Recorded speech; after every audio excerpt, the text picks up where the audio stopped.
One morning, just after Christmas, a man dropped an old hat and a goose in the street, then vanished into the cold London night. At first, it seemed like nothing more than a small, forgettable incident. But when the goose was later cut open, something unbelievable was discovered inside, a brilliant blue gem, the very jewel that had just been stolen from a wealthy countess. How did such a priceless stone end up inside a goose? And who is truly behind this strange and mysterious crime? Today, join Sherlock Holmes as he follows the smallest clues to uncover a secret no one expected. The adventure of the blue carbuncle. I had called upon my friend Sherlock Holmes upon the second morning after Christmas, with the intention of wishing him the compliments of the season. He was, lounging upon the sofa in a purple dressing gown, a pipe rack within his reach upon the right, and a pile of crumpled morning papers, evidently newly studied, near at hand. Beside the couch was a wooden chair, and on the angle of the back hung a very seedy and disreputable hard felt hat, much the worse for wear, and cracked in several places. A lens and a forceps lying upon the seat of the chair suggested that the hat had been suspended in this manner for the purpose of examination. "You are engaged," said I. "Perhaps I interrupt you." "Not at all. I am glad to have a friend with whom I can discuss my results. The matter is a perfectly trivial one." He jerked his thumb in the direction of the old hat. "But there are points in connection with it which are not entirely devoid of interest and even of instruction." I seated myself in his armchair and warmed my hands before his crackling fire, for a sharp frost had set in, and the windows were thick with the ice crystals. "I suppose," I remarked, "that, homely as it looks, this thing has some deadly story linked onto it, that it is the clue which will guide you in the solution of some mystery and the punishment of some crime." No crime," said Sherlock Holmes, laughing. "Only one of those whimsical little incidents which will happen when you have 4 million human beings all jostling each other within the space of a few square miles. Amid the action and reaction of so dense a swarm of humanity, every possible combination of events may be expected to take place, and many a little problem will be presented which may be striking and bizarre without being criminal. We have already had experience of such. So much so," I remarked, "that of the last 6 cases which I have added to my notes, 3 have been entirely free of any legal crime." "Precisely. You allude to my attempt to recover the Irene Adler papers, to the singular case of Miss Mary Sutherland, and to the adventure of the man with the twisted lip. Well, I have no doubt that this small matter will fall into the same innocent category. You know Peterson, the commissionaire?" "Yes. It is to him that this trophy belongs. It is his hat." No, he found it. Its owner is unknown. I beg that you will look upon it not as a battered billycock, but as an intellectual problem, and, first, as to how it came here. It arrived upon Christmas morning, in company with a good fat goose, which is, I have no doubt, roasting at this moment in front of Peterson's fire. The facts are these. About 4 o'clock on Christmas morning, Peterson, who as you know is a very honest fellow, was returning from some small jollification, and was making his way homeward down Tottenham Court Road. In front of him he saw, in the gaslight, a tallish man, walking with a slight stagger, and carrying a white goose slung over his shoulder. As he reached the corner of Goodge Street, a row broke out between this stranger and a little knot of roughs. One of the latter knocked off the man's hat, on which he raised his stick to defend himself, and, swinging it over his head, smashed the shop window behind him. Peterson had rushed forward to protect the stranger from his assailants, but the man, shocked at having broken the window, and seeing an official-looking person in uniform rushing towards him, dropped his goose, took to his heels, and vanished amid the labyrinth of small streets which lie at the back of Tottenham Court Road. The roughs had also fled at the appearance of Peterson, so that he was left in possession of the field of battle, and also of the spoils of victory in the shape of this battered hat, and a most unimpeachable Christmas goose, which surely he restored to their owner. My dear fellow, there lies the problem. It is true that for Mrs. Henry Baker was printed upon a small card which was tied to the bird's left leg, and it is also true that the initials H.B. are legible upon the lining of this hat.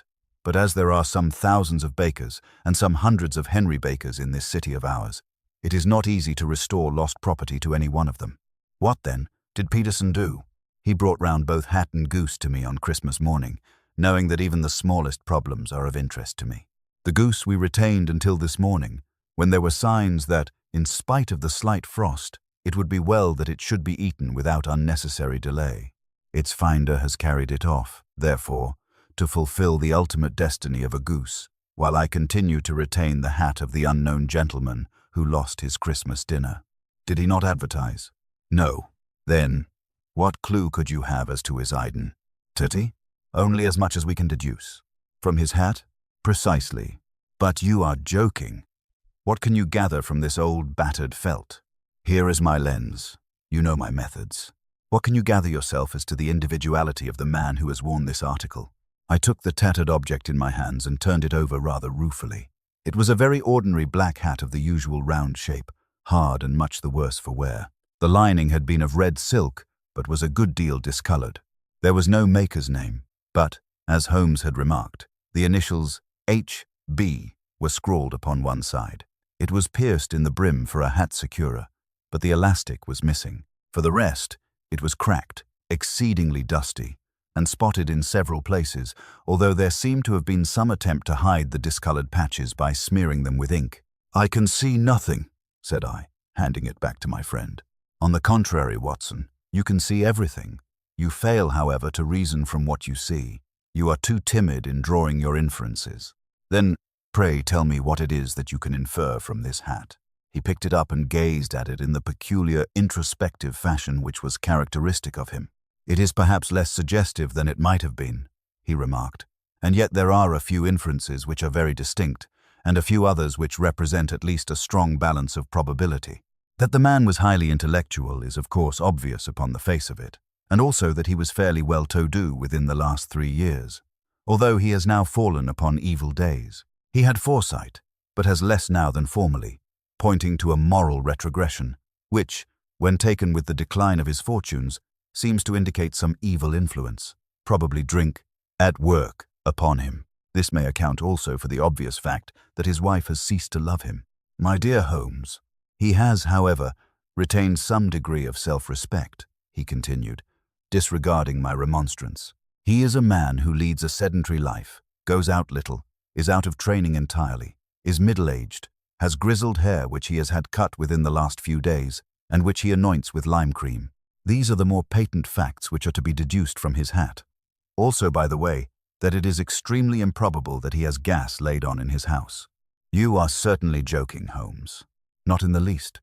Is it possible that even now, when I give you these results, you are unable to see how they are attained?" "I have no doubt that I am very stupid, but I must confess that I am unable to follow you. For example, how did you deduce that this man was intellectual?" For answer, Holmes clapped the hat upon his head. It came right over the forehead and settled upon the bridge of his nose. "It is a question of cubic capacity," said he. "A man with so large a brain must have something in it." "The decline of his fortunes, then?" "This hat is 3 years old. These flat brims curled at the edge came in then. It is a hat of the very best quality. Look at the band of ribbed silk and the excellent lining. If this man could afford to buy so expensive a hat 3 years ago, and has had no hat since, then he has assuredly gone down in the world." "Well, that is clear enough, certainly. But how about the foresight and the moral retrogression?" Sherlock Holmes laughed. "Here is the foresight," said he, putting his finger upon the little disc and loop of the hat securer. "They are never sold upon hats. If this man ordered one, it is a sign of a certain amount of foresight, since he went out of his way to take this precaution against the wind. But since we see that he has broken the elastic and has not troubled to replace it, it is obvious that he has less foresight now than formerly, which is a distinct proof of a weakening nature. On the other hand, he has endeavored to conceal some of these stains upon the felt by daubing them with ink, which is a sign that he has not entirely lost his self-respect. Your reasoning is certainly plausible. The further points, that he is middle-aged, that his hair is grizzled, that it has been recently cut, and that he uses lime cream, are all to be gathered from a close examination of the lower part of the lining. The lens discloses a large number of hair ends, clean cut by the scissors of the barber. They all appear to be adhesive, and there is a distinct odor of lime cream. This dust, you will observe, is not the gritty, grey dust of the street, but the fluffy brown dust of the house, showing that it has been hung up indoors most of the time, while the marks of moisture upon the inside are proof positive that the wearer perspired very freely, and could therefore hardly be in the best of training. But his wife, you said that she had ceased to love him. This hat has not been brushed for weeks. When I see you, my dear Watson, with a week's accumulation of dust upon your hat, And when your wife allows you to go out in such a state, I shall fear that you also have been unfortunate enough to lose your wife's affection. But he might be a bachelor. Nay, he was bringing home the goose as a peace offering to his wife. Remember the card upon the pan? Bird's leg. When? You have an answer to everything. But how on earth do you deduce that the gas is not laid on in his house?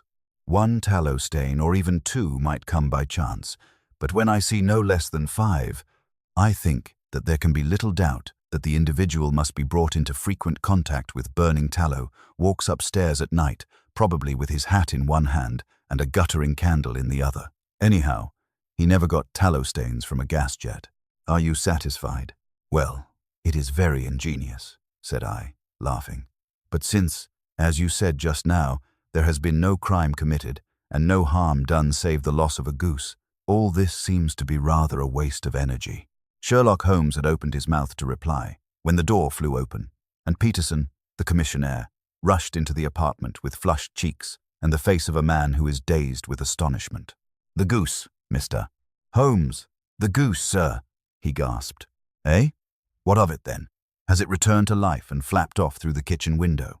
Holmes twisted himself round upon the sofa to get a fairer view of the man's excited face. "See here, sir. See what my wife found in its crop." He held out his hand and displayed upon the center of the palm a brilliantly scintillating blue stone, rather smaller than a bean in size, but of such purity and radiance that it twinkled like an electric point in the dark hollow of his hand. Sherlock Holmes sat up with a whistle. "By Jove, Peterson," said he, "this is treasure trove indeed. I suppose you know what you have got? A diamond, sir? A precious stone. It cuts into glass as though it were putty. It's more than a precious stone. It is the precious stone. Not the Countess of Morcar's blue carbuncle," I ejaculated. "Precisely so. I ought to know its size and shape, seeing that I have read the advertisement about it in the Times every day lately. It is absolutely unique, and its value can only be conjectured, but the reward offered of £1,000 is certainly not within a 20th part of the market price." £1,000. Great Lord of mercy. The commissionaire plumped down into a chair and stared from one to the other of us. "That is the reward, and I have reason to know that there are sentimental considerations in the background which would induce the Countess to part with half her fortune if she could but recover the gem. It was lost, if I remember aright, at the Hotel Cosmopolitan," I remarked. "Precisely so. On December 22nd, just 5 days ago, John Horner, a plumber, was accused of having abstracted it from the lady's jewel case. The evidence against him was so strong that the case has been referred to the assizes. I have some account of the matter here, I believe." He rummaged amid his newspapers, glancing over the dates, until at last he smoothed one out, doubled it over, and read the following paragraph. "Hotel Cosmopolitan jewel robbery. John Horner, 26, plumber, was brought up upon the charge of having upon the 22nd inst. abstracted from the jewel case of the Countess of Morcar the valuable gem known as the blue carbuncle. James Ryder, upper attendant at the hotel, gave his evidence to the effect that he had shown Horner up to the dressing room of the Countess of Morcar upon the day of the robbery, in order that he might solder the second bar of the grate, which was loose. He had remained with Horner some little time, but had finally been called away. On returning, he found that Horner had disappeared, that the bureau had been forced open, and that the small morocco casket, in which, as it afterwards transpired, the Countess was accustomed to keep her jewel, was lying empty upon the dressing table. Ryder instantly gave the alarm, and Horner was arrested the same evening, but the stone could not be found either upon his person or in his rooms. Catherine Cusack, maid to the Countess, deposed to having heard Ryder's cry of dismay on discovering the robbery, and to having rushed into the room, where she found matters as described by the last witness. Inspector Bradstreet, B Division, gave evidence as to the arrest of Horner, who struggled frantically and protested his innocence in the strongest terms. Evidence of a previous conviction for robbery having been given against the prisoner, the magistrate refused to deal summarily with the offence, but referred it to the assizes. Horner, who had shown signs of intense emotion during the proceedings, fainted away at the conclusion and was carried out of court. So much for the police court," said Holmes thoughtfully, tossing aside the paper. "The question for us now to solve is the sequence of events leading from a rifled jewel case at one end to the crop of a goose in Tottenham Court Road at the other. You see, Watson, our little deductions have suddenly assumed a much more important and less innocent aspect. Here is the stone. The stone came from the goose, and the goose came from Mr. Henry Baker, the gentleman with the bad hat and all the other characteristics with which I have bored you. So now we must set ourselves very seriously to finding this gentleman and ascertaining what part he has played in this little mystery. To do this, we must try the simplest means first, and these lie undoubtedly in an advertisement in all the evening papers. If this fail, I shall have recourse to other methods. What will you say? Give me a pencil and that slip of paper. Now then, found at the corner of Good Street, a goose and a black felt hat.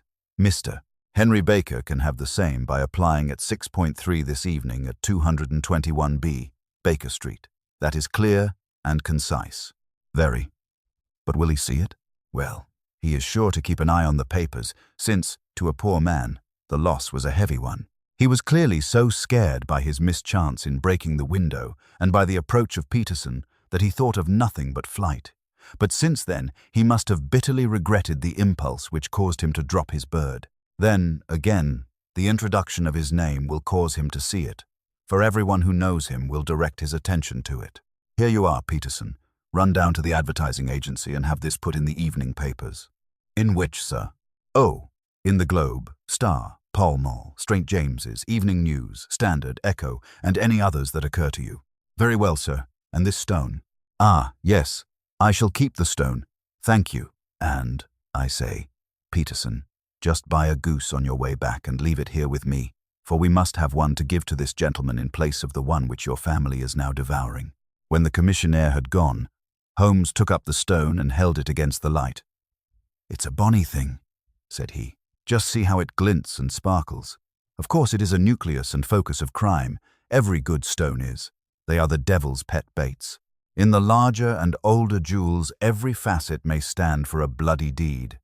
This stone is not yet 20 years old. It was found in the banks of the Amoy River in southern China and is remarkable in having every characteristic of the carbuncle, save that it is blue in shade instead of ruby red. In spite of its youth, it has already a sinister history. There have been 2 murders, a vitriol throwing, a suicide, and several robberies brought about for the sake of this 40-grain weight of crystallized charcoal. Who would think that so pretty a toy would be a purveyor to the gallows and the prison?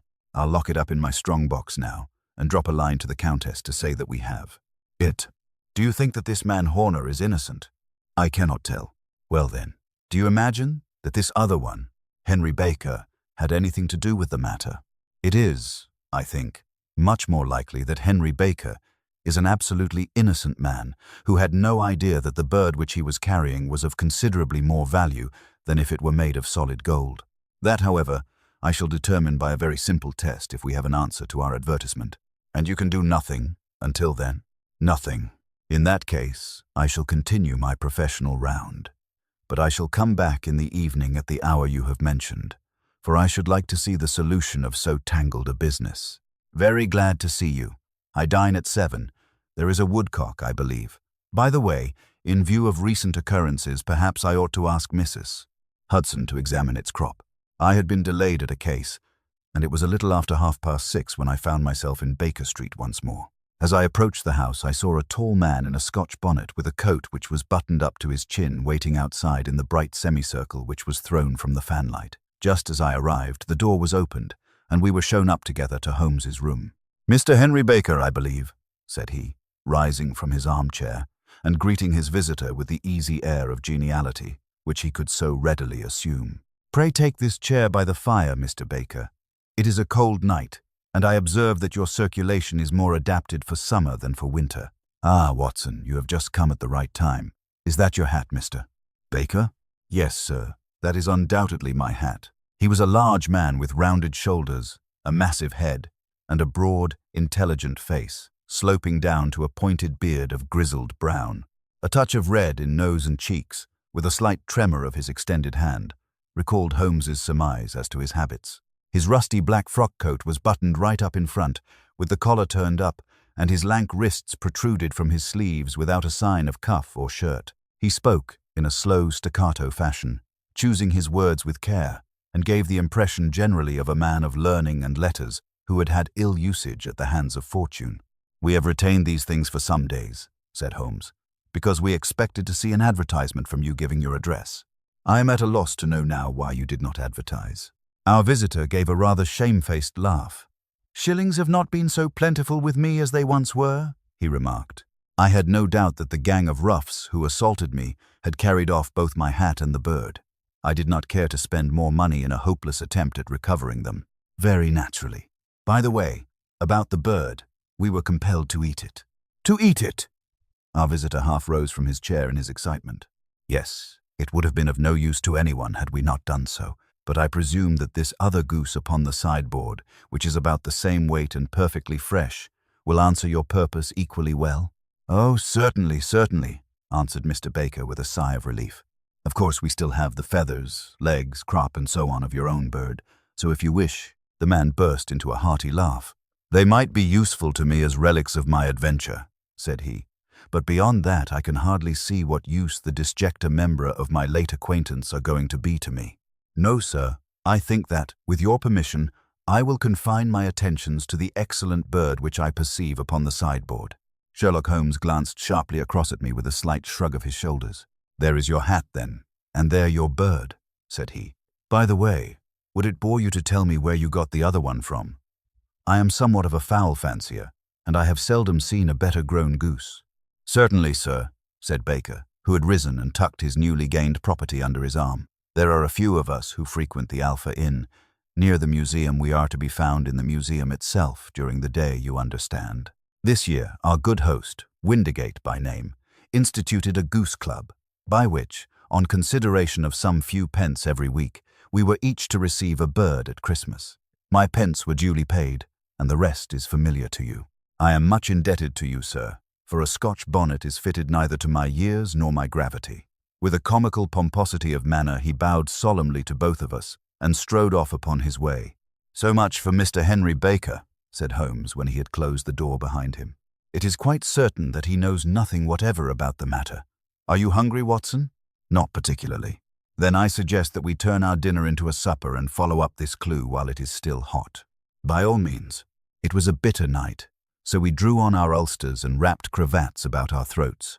Outside, the stars were shining coldly in a cloudless sky, and the breath of the passers-by blew out into smoke like so many pistol shots. Our footfalls rang out crisply and loudly as we swung through the Doctor's Quarter, Wimpole Street, Harley Street, and so through Wigmore Street into Oxford Street. In a quarter of an hour we were in Bloomsbury at the Alpha Inn, which is a small public house at the corner of one of the streets which runs down into Holborn.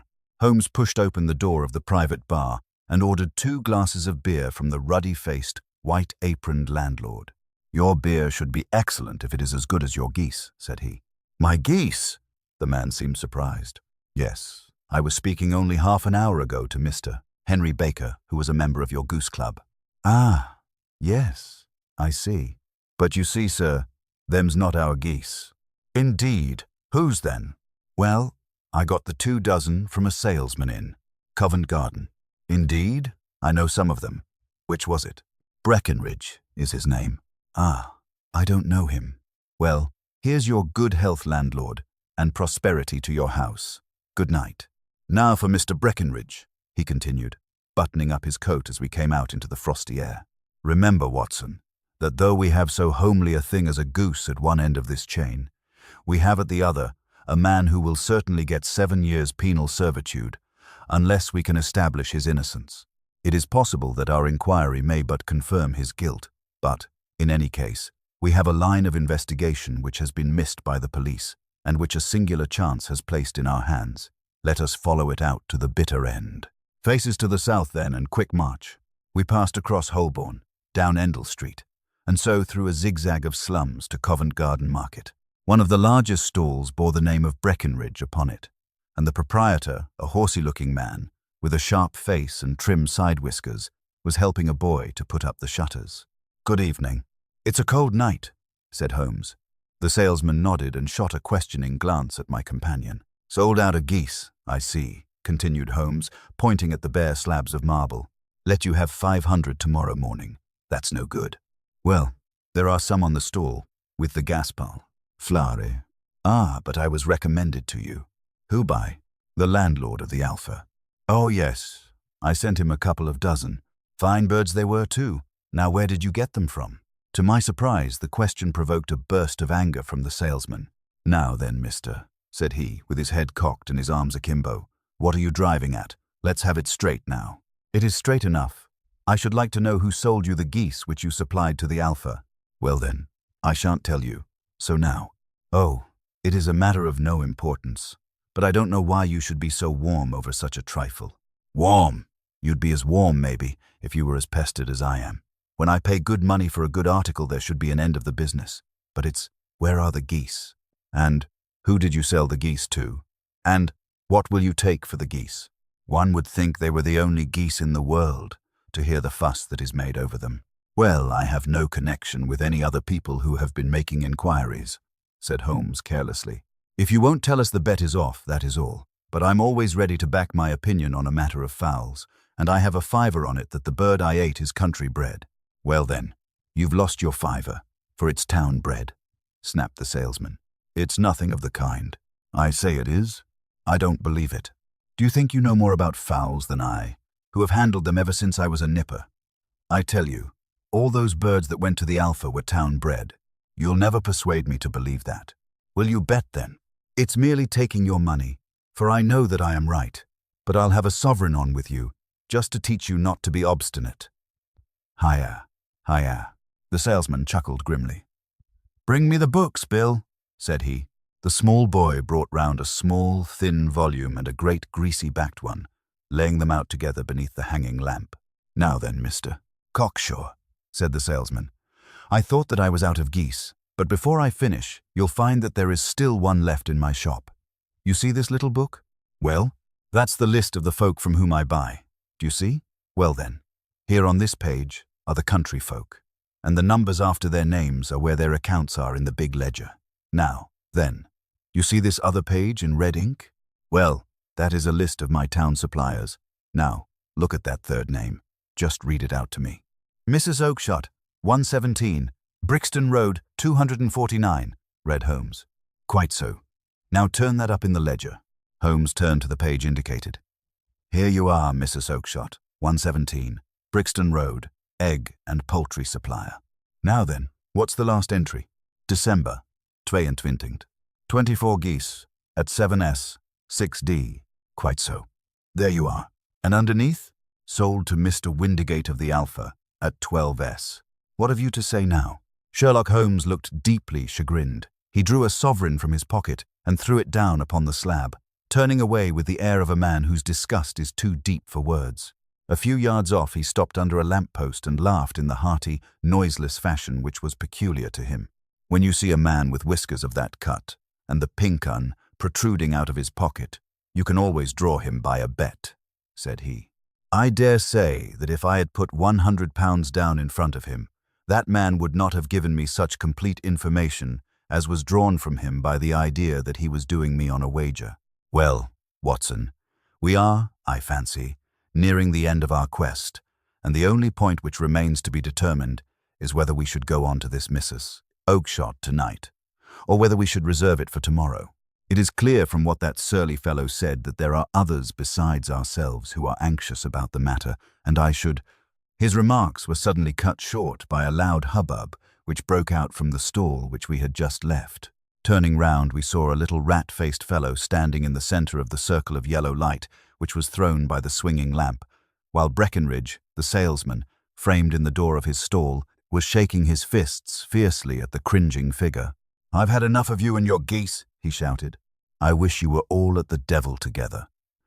If you come pestering me any more with your silly talk, I'll set the dog at you. You bring Mrs. Oakshott here and I'll answer her. But what have you to do with it? Did I buy the geese off you? No, but one of them was mine all the same," whined the little man. "Well then, ask Mrs. Oakshott for it.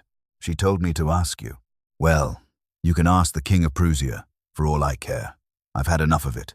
Get out of this." He rushed fiercely forward, and the inquirer flitted away into the darkness.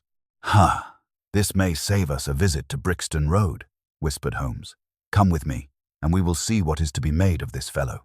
Striding through the scattered knots of people who lounged round the flaring stalls, my companion speedily overtook the little man and touched him upon the shoulder. He sprang round, and I could see in the gaslight that every vestige of color had been driven from his face. "Who are you, then? What do you want?" he asked, in a quavering voice. "You will excuse me," said Holmes blandly, "but I could not help overhearing the questions which you put to the salesman just now. I think that I could be of assistance to you." "You? Who are you? How could you know anything of the matter?" "My name is Sherlock Holmes. It is my business to know what other people don't know." "But you can know nothing of this?" "Excuse me, I know everything of it. You are endeavoring to trace some geese which were sold by Mrs. Oakshott, of Brixton Road, to a salesman named Breckenridge, by him in turn to Mr. Windigate, of the Alpha, and by him to his club, of which Mr. Henry Baker is a member." "Oh, sir, you are the very man whom I have longed to meet," cried the little fellow with outstretched hands and quivering fingers. "I can hardly explain to you how interested I am in this matter." Sherlock Holmes hailed a four-wheeler which was passing. "In that case, we had better discuss it in a cozy room rather than in this wind-swept marketplace," said he. "But pray tell me, before we go farther, who it is that I have the pleasure of assisting." The man hesitated for an instant. "My name is John Robinson," he answered with a sidelong glance. No, the real name," said Holmes sweetly. "It is always awkward doing business with an alias." A flush sprang to the white cheeks of the stranger. "Well then," said he, "my real name is James Ryder." "Precisely so. Head attendant at the Hotel Cosmopolitan. Pray step into the cab, and I shall soon be able to tell you everything which you would wish to know." Letter late. Sign down. The little man stood glancing from one to the other of us with half-frightened, half-hopeful eyes, as one who is not sure whether he is on the verge of a windfall or of a catastrophe. Then he stepped into the cab, and in half an hour we were back in the sitting-room at Baker Street. Nothing had been said during our drive, but the high, thin breathing of our new companion, and the claspings and unclaspings of his hands, spoke of the nervous tension within him. "Here we are," said Holmes cheerily as we filed into the room. "The fire looks very seasonable in this weather. You look cold, Mr. Ryder. Pray take the basket chair.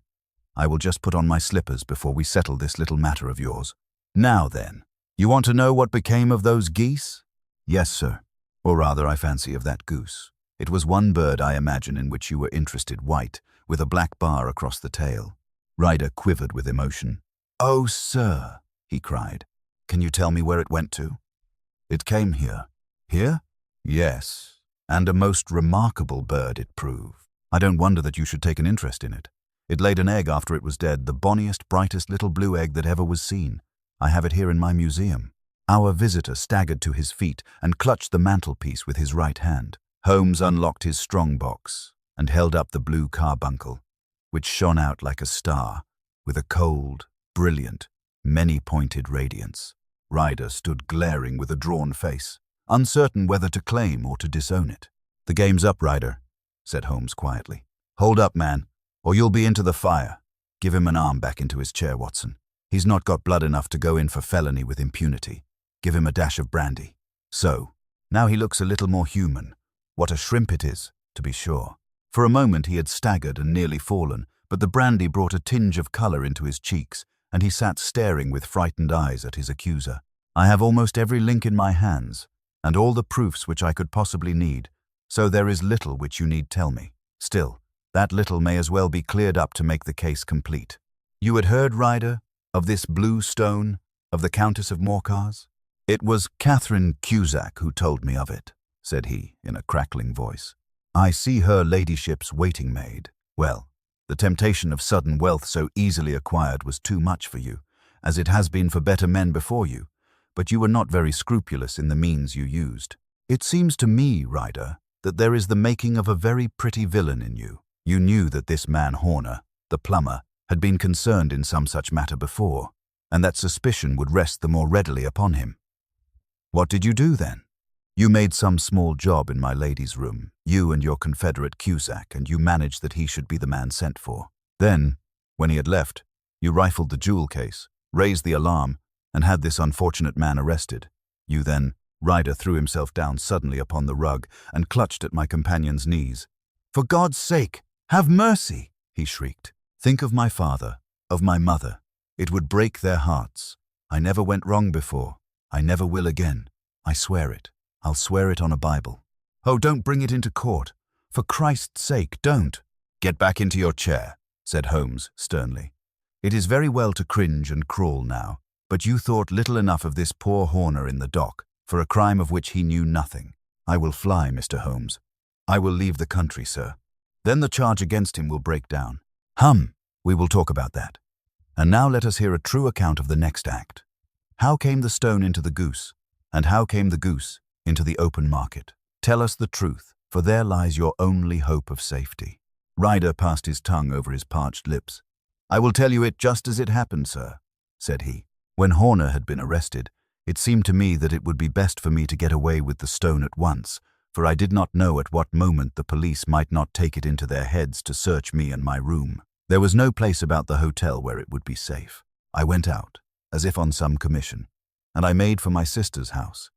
She had married a man named Oakshott and lived in Brixton Road, where she fattened fowls for the market. All the way there, every man I met seemed to me to be a policeman or a detective, and, for all that it was a cold night, the sweat was pouring down my face before I came to the Brixton Road. My sister asked me what was the matter, and why I was so pale. But I told her that I had been upset by the jewel robbery at the hotel. Then I went into the backyard and smoked a pipe and wondered what it would be best to do. I had a friend once called Maudsley, who went to the bad and has just been serving his time in Pentonville. One day he had met me and fell into talk about the ways of thieves and how they could get rid of what they stole. I knew that he would be true to me, for I knew one or two things about him. So I made up my mind to go right on to Kilburn, where he lived, and take him into my confidence. He would show me how to turn the stone into money, but how to get to him in safety. I thought of the agonies I had gone through in coming from the hotel. I might at any moment be seized and searched, and there would be the stone in my waistcoat pocket.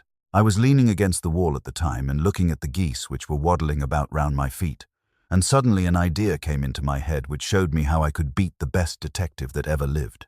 My sister had told me some weeks before that I might have the pick of her geese for a Christmas present, and I knew that she was always as good as her word. I would take my goose now, and in it I would carry my stone to Kilburn.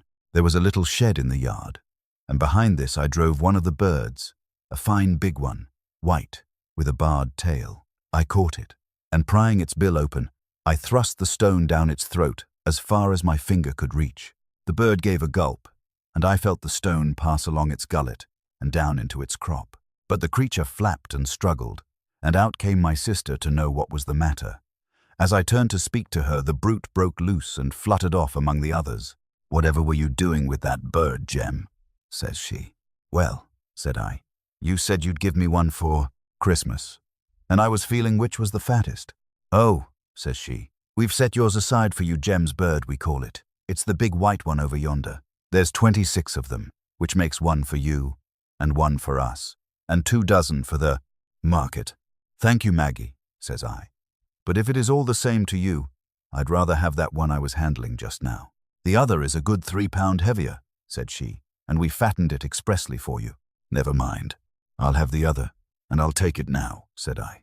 Oh, just as you like, said she, a little huffed. Which is it you want then? That white one with the barred tail, right in the middle of the flock. Oh, very well. Kill it and take it with you. Well, I did what she said, Mr. Holmes, and I carried the bird all the way to Kilburn. I told my pal what I had done, for he was a man that it was easy to tell a thing like that to. He laughed until he choked, and we got a knife and opened the goose. My heart turned to water, for there was no sign of the stone, and I knew that some terrible mistake had occurred. I left the bird, rushed back to my sister's, and hurried into the backyard. There was not a bird to be seen there. Where are they all, Maggie? I cried. Gone to the dealers, Jem. Which dealers? Breckenridge, of Covent Garden.